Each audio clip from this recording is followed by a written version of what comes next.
Welcome to Financial Services What's Up? This podcast brings together experts from the financial service world to figure out what financial market participants could and should be doing to embrace the biggest challenges and opportunities of the financial sector. I'm Björn Ebert, the Financial Service Leader at PwC Luxembourg. And I'm Sandra Paulis, an asset management partner at PwC here in Luxembourg, and very keen to discuss our industry together.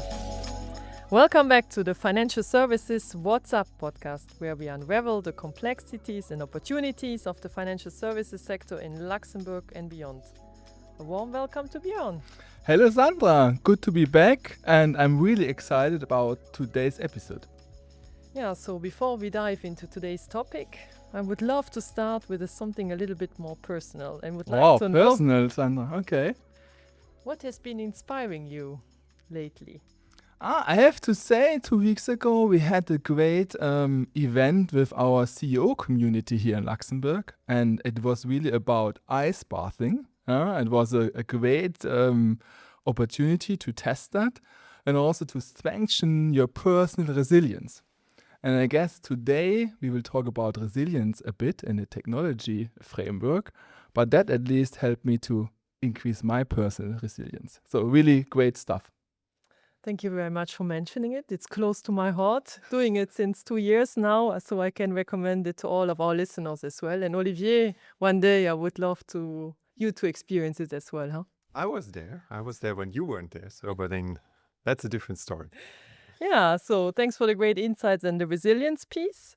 Now speaking about developments, we have a few new and fresh publications from our team recently, and we would like to tell you a little bit more about them. Björn, which is the one that comes to your mind? No, absolutely. The last 2 months have been very busy in terms of thought leadership papers, which we pushed out to the market. And I have to say, top of my mind is really the yearly Menko barometer we issue here in Luxembourg. And this one is not only about that we give a snapshot about the Menko landscape here in Luxembourg, but this time we really dived into technology, how that will evolve in the Menko space, what kind of budget Menkos have to spend on, what is the cloud journey, what is the GenAI journey. So I really recommend that for our listeners. That was one. The other one was really the topic of sustainability. So we issued our 6th poster on the EU ESG landscape in terms of asset management.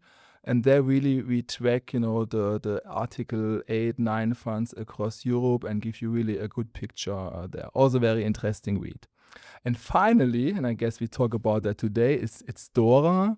And there was a publication about the European financial sector, how you mitigate, cyber risks, issues on operations, system failures, and how DORA will play a role into that. So also, if you have a bit of time during your summer holidays, a good read. So at least 3 things top of my mind, and let's dive into the topic of today. Thanks, Björn, for sharing that one.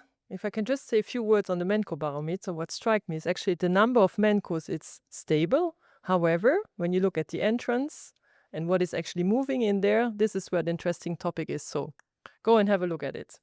But today we are delighted to have Olivier Carré with us, the Deputy Managing Director and Technology and Transformation Leader. Olivier, welcome. Thank you, Sandra. Thank you, Björn. Thank you for having me. So today, with the topic that we have chosen is Nexus. Nexus, for those who don't know, is actually a conference here in Luxembourg City. It's happened on the 17th and the 18th of June. It's actually the second time that we are hosting it here in Luxembourg, and with a very bold ambition about accelerating AI and tech for a better tomorrow. So it's basically a 2-day synopsium where we actually focus on AI, technology, and business. And because it's an international platform, international meaning that there are participants from over 62 countries that are coming here in Luxembourg, to Luxembourg, and to showcase the technology and the innovation ecosystem also about what's happening here. Now, what really surprised me is that there are more than 8,000 participants coming to this event. I wasn't expecting that. So there must be some relevance in here. So, and also the relevance for the business. So Olivier, first question to you. Yeah. So what exactly is the technology factor of relevance for companies? Well, I think we don't need that much of an explanation. I think we see that in our day-to-day business, whether we as a services firm or whether you as financial providers in a broader sense. You see that technology is left, right, and center of all of the business that we do. Most of the services, most of the processes that we render are at least technology based or enhanced. And that is then a factor that has been creeping in, and now in the recent years even more so, into the way we do and the way we conduct our business and our operations. So it's not only the client service, it's not only the client fronting, the client facing. We all take digital sort of interaction with our service providers for granted. When we see how we use apps, and in particular also banking apps, in a broader sense, even institutional type of B2B services, which are based on digital channels, for granted, that was not imagined like that, even 10 years ago, not to say even 20 years ago. So now it's a very different way of conducting business. It's a very sort of more direct way of interaction with regards and on basis of data. And that triggers multiple changes in the way we do business. It's the speed. It's often the data and data expectations that we have, and data at a so-called tip of the finger, so that you have most of the data accessible as you wish it. And finally, also the way we do see organizations interact with each other, which is very often interface-based, and then comes other interaction levels with regards to human beings and, generally speaking, more the business level, as we call it. Is it actually fair to say that we are moving away from a model where technology simply supports humans towards one where it becomes an equal partner? Well, I think it's kind of a very philosophical question, and it used to be probably a fairly straightforward answer until recently. So what happened? Yeah, well, the recently was, until, most of the very now recent developments in AI have occurred, one can certainly say technology was more than a sort of simple enhancement. It was an accelerator. It was a scaling up of the human capabilities, but often in a sense of making things more efficient and or making things that human beings needed to do faster, or sometimes just, complementing what humans are doing in the operations and organizations. With AI, that is slightly different. Now, we already had machine and or technology, IT, that replaced some of the tasks of human beings. I mean, that is normal in the row of the evolution of how we do and conduct business. But AI is setting this at a complete different level of capability. The algorithms we see there are way more intelligent because way more self-learning. Now, the learning of such algorithms, as we know, is very energy and very time and very data consuming. So there's a different content to that. But if you assume that the data and this learning, which is exponential, that is the other thing with a machine, if that occurs and continues to occur like we see it today, we will see more than just a co-worker status of these algorithms or of these AI-enhanced sort of technologies. It is very much more a substitution of what we do today in terms of human beings in that organizational and or operational process compared to what we did in previous years. So I think there's a strong evolution there, and that will impact both the way we do operations and conduct operations, broadly speaking, but also how we source our resources, because right now we have two different trends. There's the technology, digital trend of how to make things work more efficient. And then there's the second trend, which is about sourcing, offshoring, nearshoring, which is about the cost of doing a process, but still with humans. And so the two are certainly complementing. Now the question is, will they somehow change this dynamic when you see what happens now? So it certainly is going to be also impacting supply chains, where we do and how we conduct the overarchingly worldwide type of sourcing of work and resources, broadly speaking. So it's quite a fundamental trend. So what is your guess in terms of the sourcing world? How will it evolve in the future? Well, I think this is like almost crystal ball. So now you can have different sort of future scenarios that you can adopt. A reasonable sort of assessment to have is that certainly some of the work we do offshore, the more simple task-based offshoring that we do see in some of the businesses today, will be relatively swiftly replaced by machines. So in this sense, you would say, okay, I don't need to offshore that anymore because rendering that same work through a machine is normally even more cost efficient and consistent in terms of quality and speed of execution.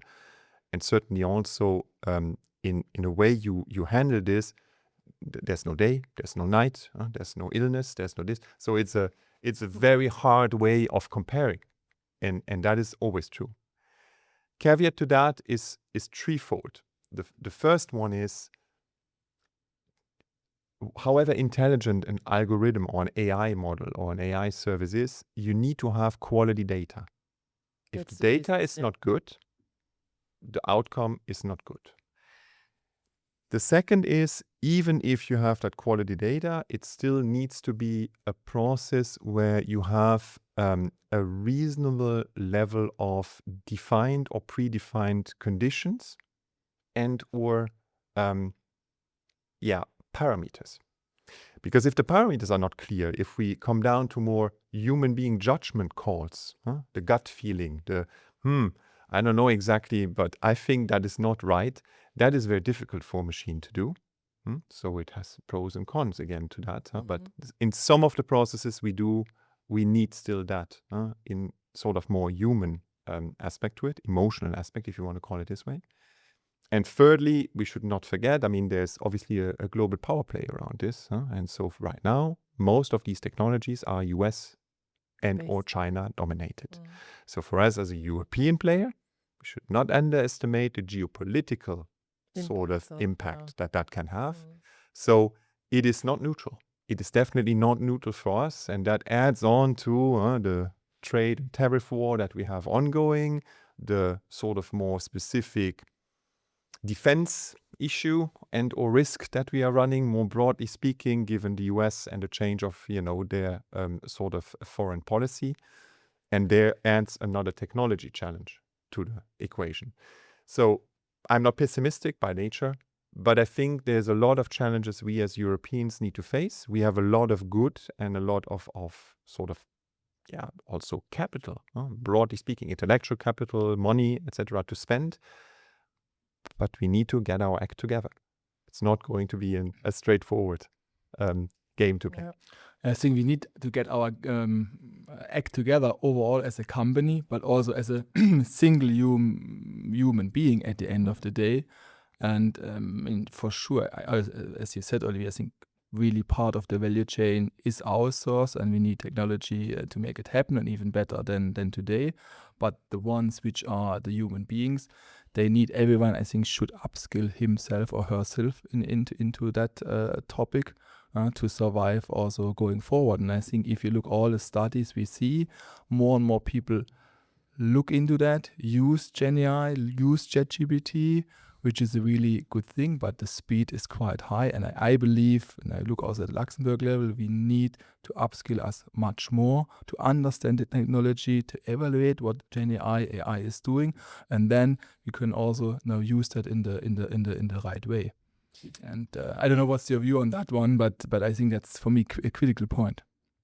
It's a very critical one, and if I may, I take various angles to that. So the first angle is you rightly say, there's a lot of coaching and upskilling requirement in this.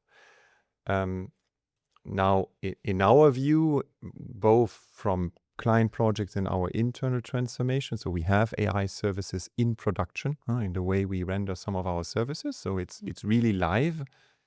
Now that means you need to decide, first of all, what do you want to achieve?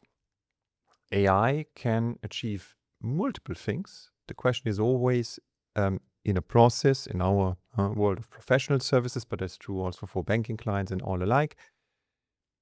There are often a lot of regulations, requirements, methodologies. So there's some quality standards, risk and quality standards that you need to comply with. Which means that you cannot necessarily say to your employees, great, there's AI at your disposal. You use ChatGPT as an app, or you use Copilot as an assistant in MS 365. And you do as you wish. You every day you make your own prompts, and then you enhance your own sort of direct work. That's fine.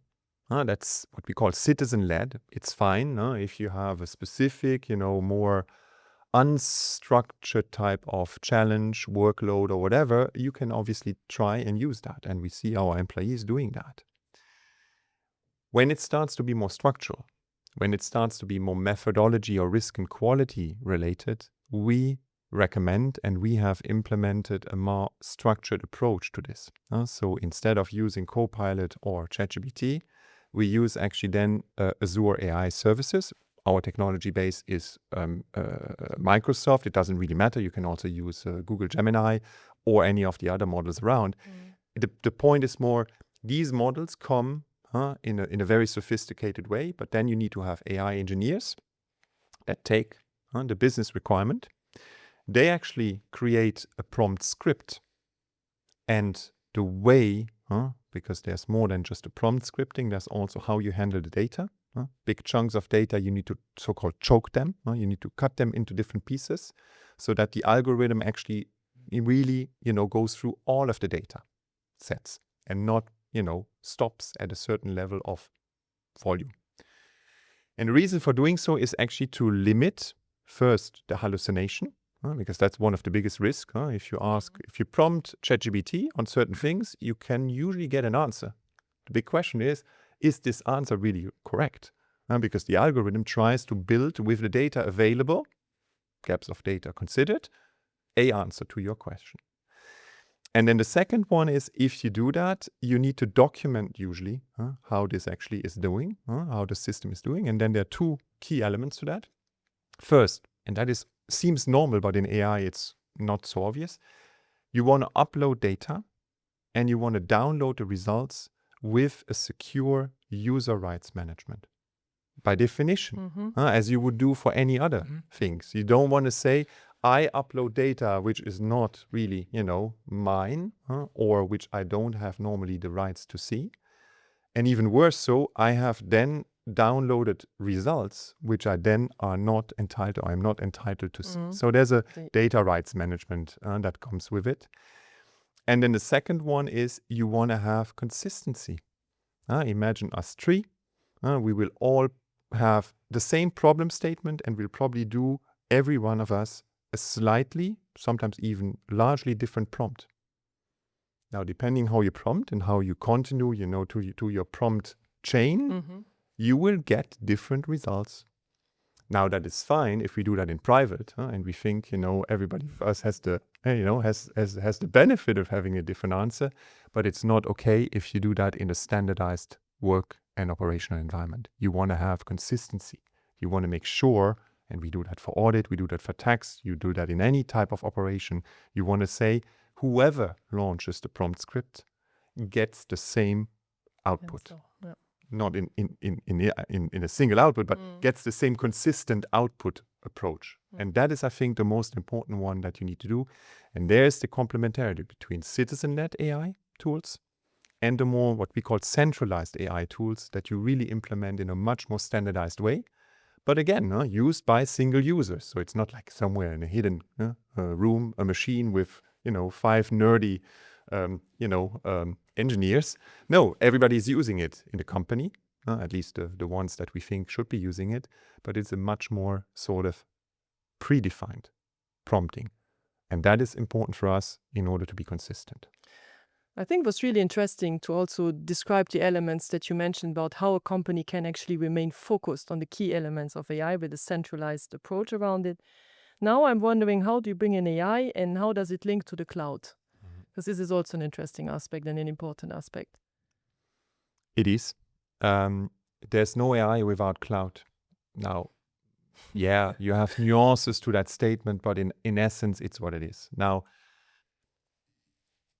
AI requires a cloud service because most of the AI models are, as they call some of the providers, evergreen. So they're constantly evolving. So if you don't hook in to their cloud service, you don't first of all already get the latest model, the latest technology.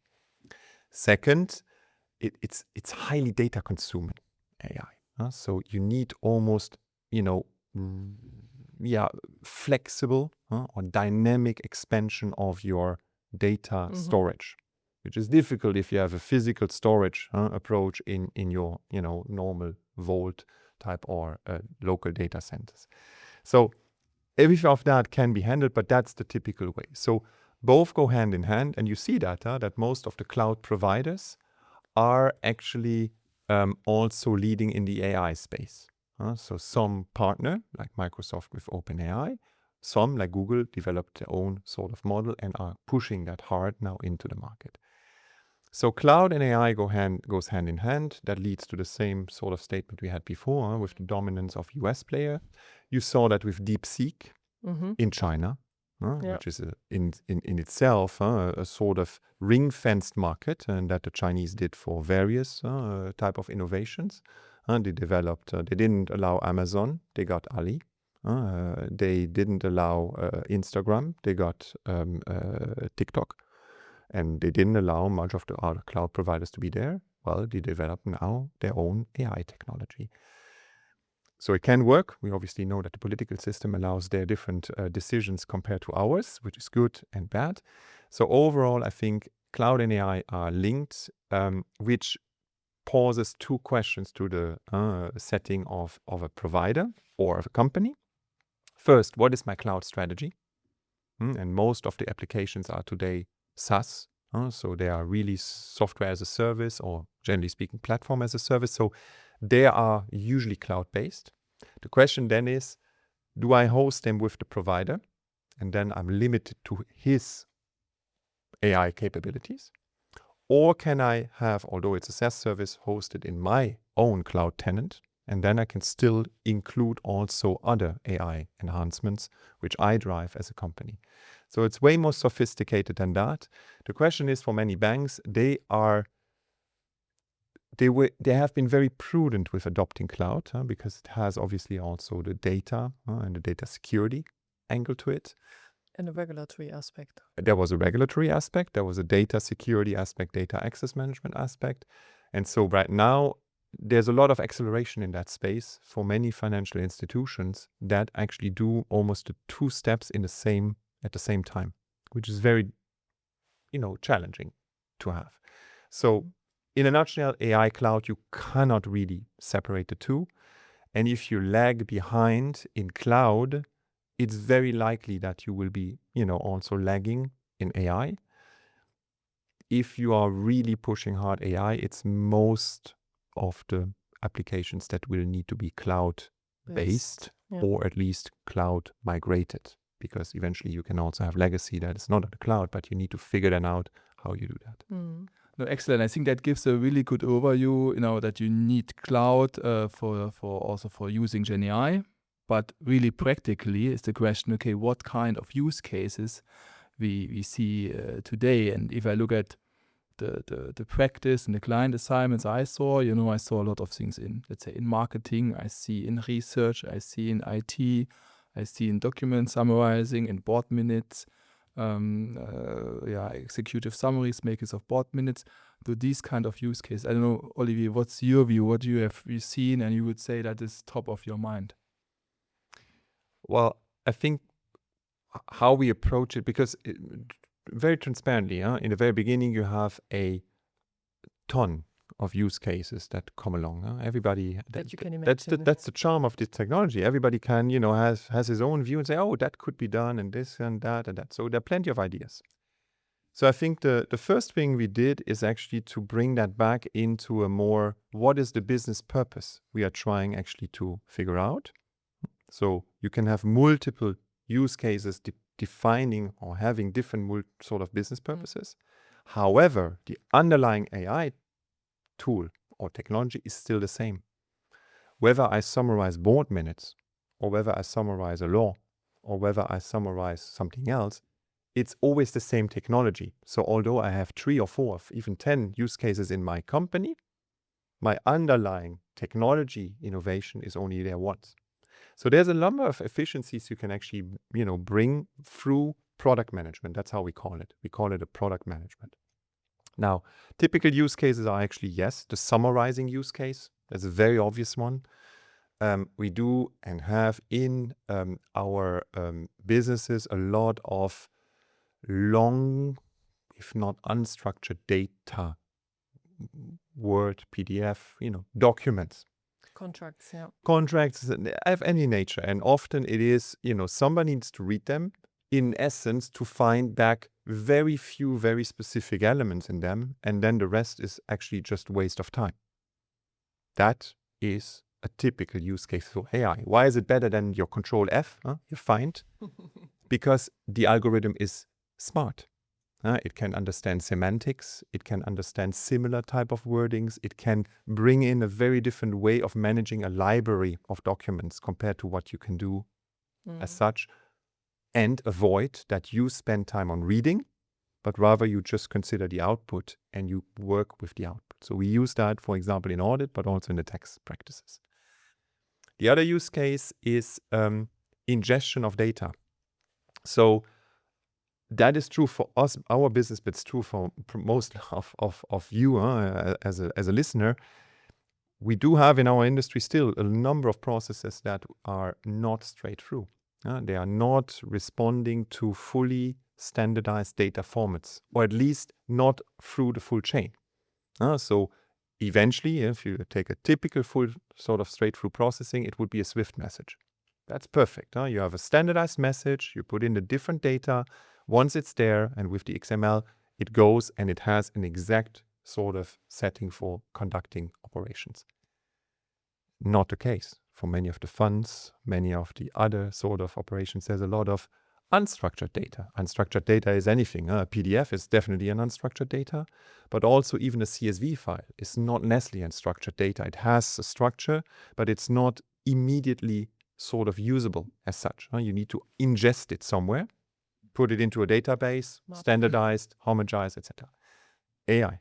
That's the super typical use case. Again, AI can help you ingest unstructured data in a much more smarter way.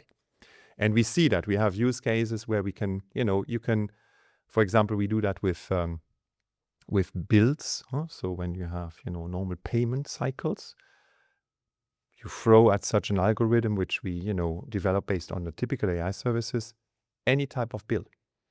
Now you can say, well, that has been done before with, normal read algorithms. No, it's not.